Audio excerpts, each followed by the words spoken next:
ஓணம் ஸ்பெஷலாக இன்றைக்கி டே 8ல் நம்ம பார்க்க போகிறது அவியல். இந்த வீடியோவை நீங்கள் ஸ்கிப் பண்ணாமல் பார்த்தா தான் இதில் சொல்கிற டிப்ஸை ஃபாலோ பண்ணி பெர்ஃபெக்டான ஒரு அவியல் உங்களால் பண்ண முடியும். வாங்க இப்போ நம்ம വീഡിയോക്കുள்ளே പോകാം. ഇന്നെന്താ കുറേ കഷ്ണങ്ങളുണ്ടല്ലോ. ഓണസദ്യൻ്റെ അവിയൽ. അവിയലോ? എത്ര കഷ്ണങ്ങൾ? 6 തരം പച്ചക്കറി: ക്യാരറ്റ്, കായ, പയറ്, ചേന, മുരിങ്ങക്കായി, ഇളവൻ. എങ്ങനെയാണ് അരിയേണ്ടത് അല്ലേ? ഇങ്ങനെ അരിയണം. അതിൽ കുറച്ച് മാങ്ങയും ഇടും, പച്ചമുളക് ഇടും. മാങ്ങയില്ലെങ്കിലോ? മാങ്ങയിൽ പുളി പിഴിഞ്ഞ് വയ്ക്കാം, വാളപ്പുളി പിഴിഞ്ഞ് വയ്ക്കാം. ലാസ്റ്റ് കുറച്ച് തൈര് വയ്ക്കും. ഇതൊക്കെ കൂടെ വേവിക്കാനുള്ളതാണ് അല്ലേ? ഇതെല്ലാം വേവിക്കണം. മഞ്ഞളും മുളക് പൊടിയിട്ട് വേവിക്കണം. ശരി, എന്നാൽ വേവിച്ചാലോ? വേവിക്കാം.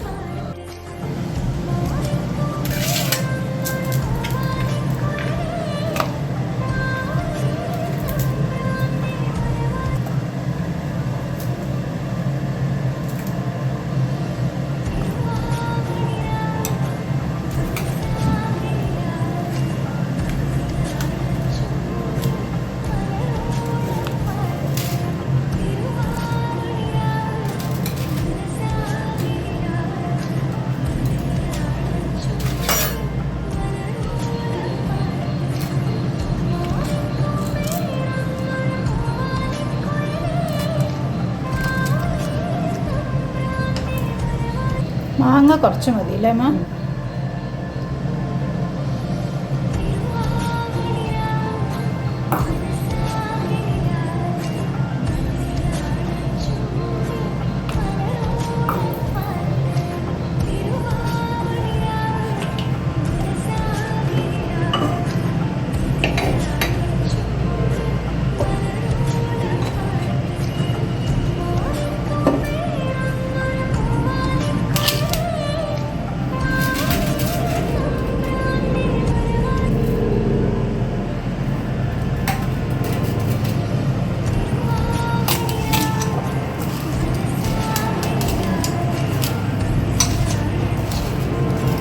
എല്ലാ പച്ചക്കറിയും വെളിച്ചെണ്ണയും ഒഴിച്ച് മഞ്ഞൾ, മാങ്ങ എല്ലാം ഇട്ട് ഉപ്പിട്ട് ഒന്ന് കുഴയ്ക്കുക അല്ലേ? അതിലൊക്കെ ഉപ്പൊന്നും.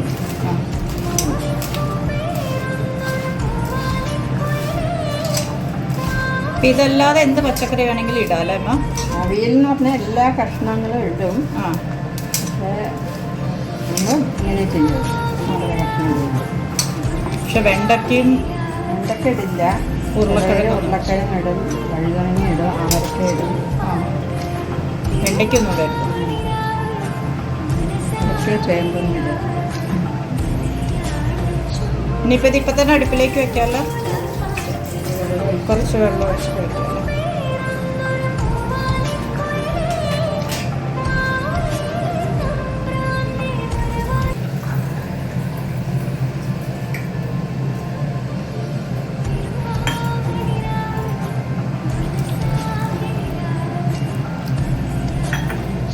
അടുപ്പിലേക്ക് വെക്കാം.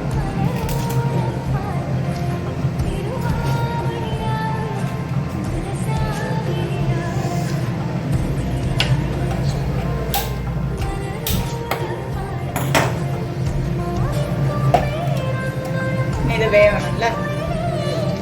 ശരി, വേവട്ടെ. ഇനി അവിയലിന് അരയ്ക്കാനുള്ള തേങ്ങ, പച്ചമുളക്, കരിവേപ്പില, ജീരകം അല്ലേ? കരിവേപ്പില, ജീരകം ഇത്രയും വെച്ചൊന്ന് ഒതുക്കിയിടണം. നല്ലോണം അരയ്ക്കാനും പാടില്ല. തൈര് കൂട്ടി അരയ്ക്കണോ അല്ലെങ്കിൽ തൈര് പിന്നെ ഒഴിക്കാം? വെറുതെ വെള്ളം ചേർത്ത് ചതച്ചാൽ മതി അല്ലേ? ശരി, ഓക്കെ. അരച്ചിട്ട് വരാം. അത് വേവട്ടെ, അപ്പോഴേക്കും അരച്ചിട്ട് വരാം. തേങ്ങ, പച്ചമുളക്, ജീരകം അരച്ചിട്ട് വരാം.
ഇതൊന്നും കൂടി ചൂടായി വരണം അല്ലേ?